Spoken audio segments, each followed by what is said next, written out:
નમસ્કાર મિત્રો, મારું નામ ધરતી છે. હું ગામડામાં રહું છું અને અમે ખૂબ ગરીબ છીએ. અમારી પાસે ખેતી નથી. મારા માતા પિતા મજૂરી કરીને ઘર ચલાવે છે. અમારું કુટુંબ નાનું છે.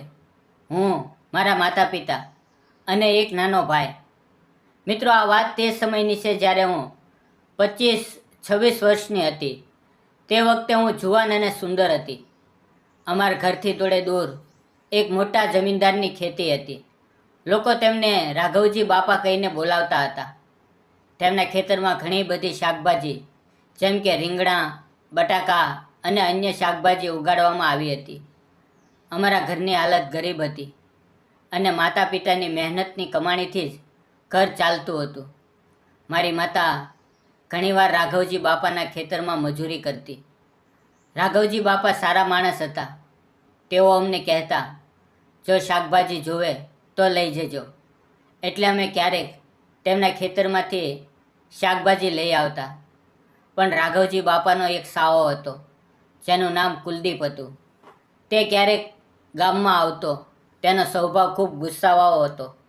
રાઘવજી બાપાનો નાનો દીકરો આર્યન ખૂબ સારો હતો અને કોલેજમાં ભણતો હતો. એક દિવસ રવિવાર હતો. અમારા ઘરમાં શાકભાજી કંઈ નહોતું. મમ્મીએ કહ્યું, જા રાઘવજી બાપાના ખેતરમાંથી થોડા રીંગણા લઈ આવ. તેમણે જ કહ્યું હતું કે જ્યારે જોવે ત્યારે લઈ જજો. બસ, હું સવારે નાહી ધોઈને પંજાબી ડ્રેસ પહેરીને રાઘવજી બાપાના ખેતરમાં રીંગણા લેવા ગઈ. ત્યાં જવામાં મને હંમેશા આનંદ થતો. હું રીંગણાના ખેતરમાં ગઈ. રાઘવજી બાપાની 2 એકરની રીંગણીની ખેતી હતી અને તેમાં ઢગલા બંધ રીંગણા લાગેલા હતા. મેં એક થાળીમાં 7-8 રીંગણા તોડ્યા. ત્યાં જ પાછળથી રાઘવજી બાપાનો સાવો કુલદીપ આવી ગયો અને મારો હાથ પકડી લીધો. તેમને લાગ્યું કે હું ચોરી કરું છું, એટલે તેણે મને દાટવાનું શરૂ કર્યું. હું ખૂબ સુંદર હતી અને તે મારી તરફ ખરાબ નજરે જોતો હતો. મેં તેમને ઘણું કહ્યું, સમજાવવાનો પ્રયાસ કર્યો, પણ તેમને લાગ્યું કે હું ખરેખર ચોરી કરવા આવી છું. તે જ વખતે અચાનક રાઘવજી બાપાનો દીકરો આર્યન ત્યાં આવી ગયો. મારી ચીસ સાંભળીને તે અમારી તરફ દોડ્યો. કુલદીપે તેને જોયો અને તરત જ મને છોડી દીધી. આર્યન ત્યાં પહોંચ્યો તો કુલદીપે નાટક શરૂ કર્યું અને મારા પર ખીજાવા લાગ્યો. ચોરી કરા છો? આવું કેમ કરાશો? જો, આની થાળીમાં રીંગણા છે. હું રડતા રડતા બોલી, આર્યન, હું ચોરી નહોતી કરતી. ગઈકાલે રાઘવજી બાપાએ કહ્યું હતું કે રીંગણા જોવે તો લઈ જજો, એટલે હું સવારે રીંગણ લેવા આવી હતી. આર્યને કહ્યું, મામા, તમે આને છોડી દો. હું જોઉં છું શું કરવું. કુલદીપ ત્યાંથી ચાલ્યા ગયા. હું આર્યન તરફ જોવા લાગી. મને થોડી રાહત થઈ. આર્યને કહ્યું, તું ડર નહીં. સાફ સાફ કહે શું થયું હતું. મેં કહ્યું, જ્યારે હું રીંગણા તોડતી હતી ત્યારે કુલદીપ મામા પાછળથી આવ્યા. તેમણે મારો હાથ પકડ્યો અને ત્યાં જ તમે આવી ગયા, એટલે હું બચી ગઈ. આ સાંભળીને આર્યનને ખૂબ દુઃખ થયું. તેણે કહ્યું, ચાલ મારી સાથે. હું તેની પાછળ ગઈ. તેણે મારી થેલી અડધી રીંગણાથી ભરી દીધી અને ગુવારની શીંગો, ભીંડો અને અન્ય શાકભાજી પણ તોડીને આપ્યા. તેણે અલગ અલગ થેલીમાં શાકભાજી ભરીને આપી અને બોલ્યો, જો બીજું કંઈ જોઈએ તો લઈ લે. ડર નહીં, હું છું ને. મેં કહ્યું, ઠીક છે. આર્યન હસતા હસતા બોલ્યો, અને હા, હું તો ભૂલી જ ગયો. તારું નામ શું છે? મેં કહ્યું, મારું નામ ધરતી છે. આર્યને કહ્યું, તું કેટલું ભણી છો? મેં જવાબ આપ્યો, મારું ભણતર પૂરું થઈ ગયું છે. હું ગ્રેજ્યુએટ છું. આ સાંભળીને તેને આશ્ચર્ય થયું અને તેણે કહ્યું, સાચું? તો ગ્રેજ્યુએટ છે? વાહ, તું તો ભણેલી ગણેલી છે. પછી તેણે પૂછ્યું, તારા માતા પિતા શું કરે છે? મેં કહ્યું, અમે અહીંયા નજીકમાં રહીએ છીએ. અમારું એક નાનું ઝૂંપડું છે. અમારી પાસે ખેતીવાડી કંઈ નથી. અમે મજૂરી કરીને જ ગુજરાન ચલાવીએ છીએ. મારી માતા તમારા ખેતરમાં કામ કરવા આવે છે. તે બોલ્યો, તો હવે તું શું કરા છો? મેં કહ્યું, હજી કંઈ નથી. નોકરી શોધું છું. તે હસ્યો અને બોલ્યો, ઠીક છે, રહેવા દે. જ્યાં સુધી તને નોકરી ન મળે ત્યાં સુધી તું ખેતરમાં કામ કર. મેં કહ્યું ઠીક છે, અને બીજે દિવસથી હું ખેતરમાં કામ કરવા આવવા લાગી. આર્યને પણ કોલેજની રજાઓ મળી ગઈ હતી. તે મારી ઉંમરનો જ હતો, એટલે તે પણ ખેતરમાં આવવા લાગ્યો. કદાચ હું ખેતરમાં આવતી હતી એટલે તે વધુ આવવા લાગ્યો. હું મારી માતા સાથે ખેતરમાં નીંદણ કરવા લાગી. તેમની ખેતી ખૂબ મોટી હતી. આર્યન ખેતરમાં આવતો, મારી તરફ જોતો અને હસતો. હું પણ તેની તરફ જોઈને શરમાઈને નજર નીચી કરતી. અમારી ઉંમર એકસરખી હોવાથી અમને એકબીજાની સંગત સારી લાગવા લાગી. એક દિવસ માતા ગામમાં ગયા હતા. તે દિવસે હું એકલી જ કામે આવી. જ્યારે આર્યન ખેતરમાં આવ્યો ત્યારે તેના પિતા રાઘવજી બાપા ખેતરમાં નહોતા. હું ખેતરમાં ઘઉંનું નીંદણ કરતી હતી. ત્યાં દૂરથી બુલેટનો અવાજ આવ્યો. આર્યન પોતાની બુલેટ પર આવ્યો. તેણે સફેદ શર્ટ અને કાળી પેન્ટ પહેરી હતી. આંખોમાં સનગ્લાસ હતા અને બુલેટ પર બેસેલો તે કોઈ ફિલ્મના હીરો જેવો લાગતો હતો.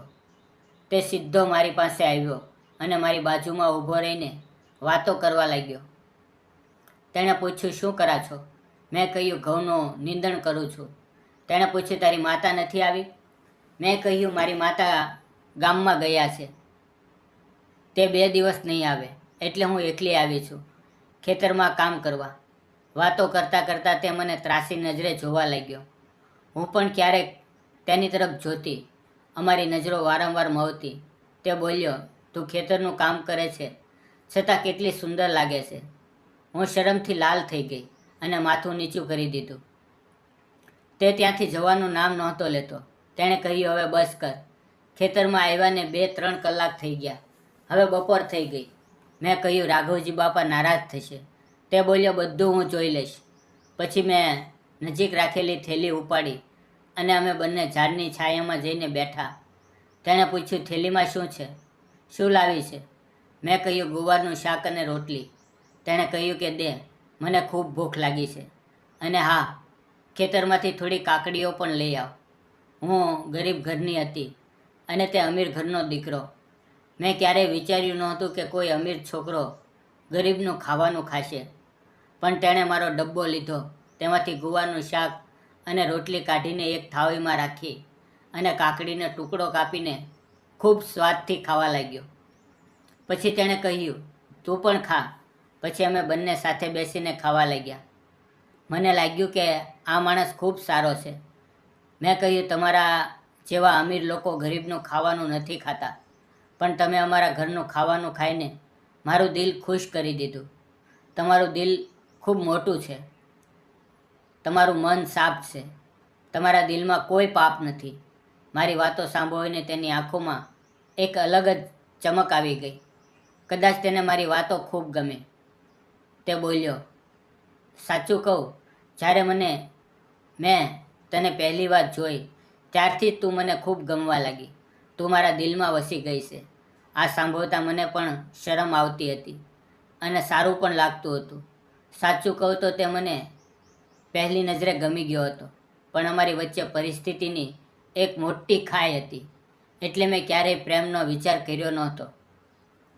તેણે કહ્યું, તું ખૂબ સ્વાદિષ્ટ ખાવાનું બનાવા છો. આ કોણે બનાવ્યું? મેં કહ્યું, કોણ બનાવે? મમ્મી ગામમાં ગયા છે. મેં જ બનાવ્યું છે. તે બોલ્યો, તારા હાથમાં ખૂબ સ્વાદ છે. ખાવાનું ખાઈને મેં તેને હાથ ધોવા માટે 1 કળશનું પાણી આપ્યું.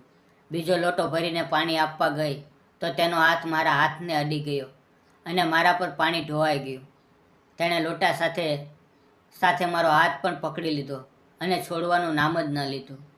હું શરમાતી હતી અને તે હસતો હતો. આ પળ અમારા માટે ખૂબ ખાસ હતી. પછી તેણે લોટો અને મારો હાથ પોતાની તરફ ખેંચ્યો અને હું તેની બાહોમાં સમાઈ ગઈ. મારા હાથમાંથી લોટો નીચે પડી ગયો. હું તેની બાહોમાં હતી. તે મારી આંખોમાં નિરખતો હતો અને હું પણ તેની આંખોમાં જોતી હતી. અમારી નજરો એકબીજામાં ખોવાઈ ગઈ. પણ તે જ વખતે મને મારી પરિસ્થિતિનો ખ્યાલ આવ્યો અને હું તેની બાહોમાંથી નીકળીને સંકોચાઈને ફરી મારા કામની જગ્યાએ જઈને બેસી. તે મારી તરફ જોઈને હસ્યો અને બોલ્યો, આજે તું જલ્દી ઘરે જા, વધુ કામ ન કર. પછી તે ચાલ્યો ગયો. હું પણ કામ પૂરું કરીને ઘરે આવી, પણ તે રાત્રે મને ઊંઘ ન આવી. મારી આંખો સામે એ જ હેન્ડસમ આર્યન હતો. કાળા ગોગલ્સ, સફેદ શર્ટ, કાળી પેન્ટ અને ગોરો ચહેરો. બીજે દિવસે પણ હું એકલી જ ખેતરમાં ગઈ. ઘઉંનું થોડું નીંદણ બાકી હતું.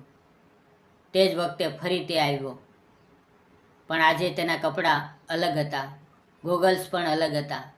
તે આવીને હસ્યો અને મારી સામે બેસી ગયો. હું ઘઉંનું નીંદણ કરતાં કરતાં તેની તરફ જોતી હતી. તેણે મારો હાથ પોતાના હાથમાં લીધો અને બોલ્યો, આ નાજુક હાથને હવે આગળથી ખેતરનું કામ ન કરવું જોઈએ. હું શરમાઈ ગઈ અને બોલી, જો કામ ન કરું તો પેટ કેવી રીતે ભરાશે? તે બોલ્યો, હું તને મારી રાણી બનાવવા જઈ રહ્યો છું. મને તું ખૂબ ગમે છે. હું તારી સાથે ખૂબ પ્રેમ કરું છું. પણ મેં કહ્યું, આપણી બંનેની પરિસ્થિતિઓ ખૂબ જુદી છે. તમે સારી રીતે વિચારો. જો તમારા પિતાજીને આપણી વાતની ખબર પડશે તો શું તેઓ માનશે? શું તેઓ હા પાડશે? આર્યને દ્રઢતાથી કહ્યું, મને બીજી કંઈ ખબર નથી. મને ફક્ત એટલી ખબર છે કે હું તારી સાથે ખૂબ પ્રેમ કરું છું. મને ફક્ત તું જોઈએ છે. આટલું કહીને તેણે મને પોતાની બાહોમાં ભરી લીધી. થોડી વાર પછી અમે બંને નજીક બેસી ગયા, એકબીજાનો હાથ પકડીને. તે જ વખતે આર્યનના પિતાજી રાઘવજી બાપા ત્યાં આવી પહોંચ્યા. તેમણે અમને સાથે જોયા અને ગુસ્સેથી સીચ પાડી. ત્યારે આર્યન બોલ્યો, પપ્પા, શું તમને મારી સાથે પ્રેમ છે? પિતાજીએ કહ્યું, હા આર્યન. તો આર્યન બોલ્યો, તો મને ધરતી ખૂબ ગમે છે. તેનો સ્વભાવ ખૂબ સારો છે. હું તેની સાથે લગ્ન કરવા માંગુ છું. પિતાજી ગુસ્સામાં બોલ્યા, તું પાગલ થઈ ગયો છે. તે ખૂબ ગરીબ ઘરની છે. આપણે ખૂબ અમીર છીએ. આ શક્ય નથી. ત્યારે મેં હાથ જોડીને કહ્યું, બાપા તમે વિચારો, ક્યારેક તમે પણ ગરીબ હતા, પણ મહેનતથી અહીંયા સુધી પહોંચ્યા. અમે પણ ગરીબ છીએ. કદાચ એક દિવસ અમારી હાલત પણ બદલાઈ જશે. માણસે માણસના ગુણ, તેનો સ્વભાવ અને તેની નિયત જોવી જોઈએ. પિતાજી થોડી વાર વિચારતા રહ્યા અને પછી બોલ્યા, ઠીક છે, તું આને ઘરે લઈ આવ.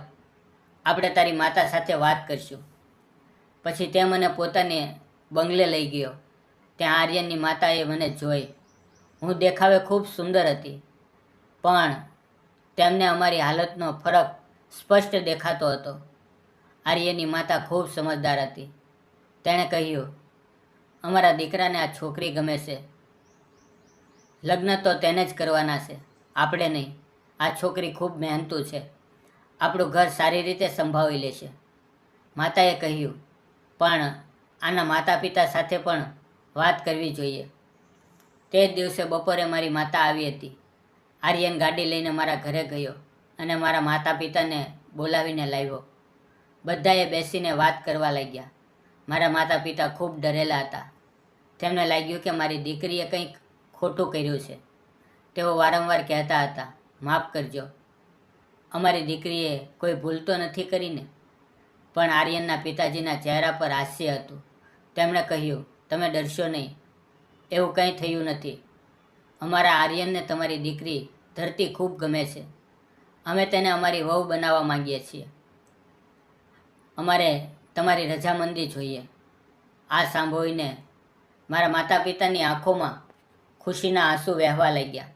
તેમને વિશ્વાસ નહોતો આવતો કે ગરીબીમાં જીવતી તેમની દીકરી સીધી અમીર ઘરમાં વહુ બનશે. તેમના માટે આ ખૂબ મોટું સુખ હતું. તેમણે આર્યનના માતા પિતાનો દિલથી આભાર માન્યો. પછી અમે બધાના આશીર્વાદ લીધા અને 1-2 અઠવાડિયામાં જ ધામધૂમથી અમારા લગ્ન થઈ ગયા. હવે હું તે ઘરની વહુ છું. અમે બંને ખૂબ ખુશ છીએ. આર્યન મને ખૂબ ચાહે છે. મારી સાથે સાચો પ્રેમ કરે છે. મિત્રો, સાચા પ્રેમમાં ન તો ગરીબી જોવાય છે, ન અમીરી. સાચો પ્રેમ પરિસ્થિતિઓને પણ હરાવીને જીત મેળવે છે. દોસ્તો, અમારી કહાની તમને કેવી લાગી?